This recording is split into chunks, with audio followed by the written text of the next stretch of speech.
Hello বন্ধুগণ, সকলে কেমন আছেন? আশা করছি খুব ভালো আছেন। আমরাও খুবই ভালো আছি। তো রানীগঞ্জ আগের ভিডিওতে দেখালাম আপনাদেরকে যে আমরা রানীগঞ্জে এসেছি, সিয়াসেলের রাজবাড়ি দেখালাম, হ্রদ দেখালাম। তো আমরা আজকে একটা বাড়িতে এসেছি রানীগঞ্জে, সেটা হচ্ছে আমার ছেলের মা শাশুড়ির বাড়ি। একটা কাজেই এসেছি, যাই হোক হ্রদ দেখা কলা বেচা দুটোই হলো আর কি। তো আমাদের নতুন আত্মীয় আর কি এখন আমার, তো তার বাড়িতে এসেছি। বারবার অনেক দিন থেকেই বলছে, আর খুব বৃষ্টিও পড়ছে বাইরে, কিন্তু গরমটা যে খুব কমেছে সেটা নয়। তো যাক, মনে হচ্ছে ভালোই আর কি, সেই গরমটা হয়তো থাকবে না। তো চলুন, ও আমাদের জন্য খাবার বাড়ছে, কত কি আয়োজন করেছে। এই যে হচ্ছে মা শাশুড়ির ছেলে, আমাদের ছোট ছেলেদের সমবয়সী। এই বাড়িটা ভাড়া বাড়ি ওর, কিন্তু খুব সুন্দর বাড়িটা। ঠাকুর ঘরটা তো আমার ভীষণ ভালো লাগলো, আর বাড়িটাও বেশ সুন্দর, ছিম ছাম গোছানো, পরিষ্কার পরিচ্ছন্ন, বেশ সুন্দর আর কি। বেশ খুব অনেক বেশি হাবজি গাবজি মানে আসবাবপত্র নেই বা কিছু। দেখুন কত করে খেতে দিয়েছে, এত কি খাওয়া যায়? হ্যাঁ, তার আগে আসার সঙ্গে সঙ্গে আবার কচুরি করেছিল, সেটাও একবার খেয়েছি, একটাই খেয়েছি। কিন্তু যাই হোক, এখন আবার ফ্রায়েড রাইস, চিকেন সব করেছে।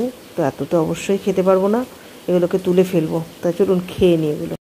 বিকেল 4:30 মতন এখন বাজছে। আমরা বেরিয়ে পড়লাম, বাড়ির উদ্দেশ্যেই যাব, কিন্তু আমাদের ট্রেন 5:30টায়। তো আমরা সেই জন্য বললাম যে চলো, ওখানে একটা খাটুশ্যামের মন্দির হয়েছে, তো সেটা দেখতে যাবো। এখনও মন্দিরটা পুরোপুরি হয়ে ওঠেনি, তো এখনও তৈরি হচ্ছে, গেটের কাজটা হচ্ছে, তো ভেতরের দিকে মন্দিরটা হয়ে গেছে। তো চলুন মন্দিরটা আপনাদেরকেও ঘুরিয়ে নিই। খাটুশ্যাম নামটা আমাদের মধ্যে, বাঙালিদের মধ্যে প্রচলিত নয়, এটা সাধারণত রাজস্থানী বা মারোয়াড়ি এতেই প্রচলিত। তো এটা হচ্ছে রাজস্থানের সিকরা জেলাতে অবস্থিত একটা বিরাট মন্দির আছে খাটুশ্যামের, যেটুকুন জানা যাচ্ছে। এবারে এই খাটুশ্যামের যে পুজোটা, সেটা হয় হোলির কিছুদিন আগে। রাজস্থানে বিরাট নাকি পুজো হয় এবং মেলা টেলা হয়। মহাভারতের পাণ্ডবের ভীমের পুত্র হচ্ছে ঘটোৎকচ, তার পুত্র হচ্ছে বাবরি। তো বাবরি ছিল শ্রীকৃষ্ণের একজন ভীষণ ভক্ত।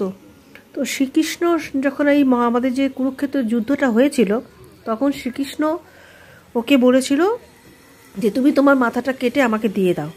সেই মাথাটা কেটে শ্রীকৃষ্ণকে দিয়ে দিয়েছিল, এবং শ্রীকৃষ্ণ ওকে আশীর্বাদ করেছিল যে তোমার মাথাটা জীবিত থাকবে এবং তুমি পুরো যুদ্ধটা দেখতে পাবে।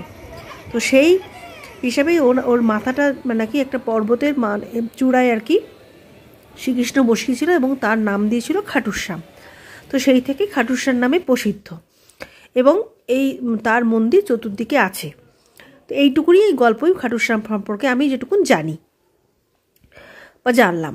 তো মন্দিরটা আমার ভীষণই ভালো লাগলো, মানে এত সুন্দর, বেশ সাদা পাথরের, একদম সুন্দর, এবং খুব সুন্দর সাজানো, ফুল দিয়ে, প্রতিদিন নাকি ফুল দিয়ে সাজানো হয়। এখানেও দেখলাম যে শুধু একটা মাথা রয়েছে, এবং ফুল দিয়ে পুরো বডিটাকে সাজানো আছে। তা আমাদের মন্দির দর্শন হয়ে গেল। তো চলুন,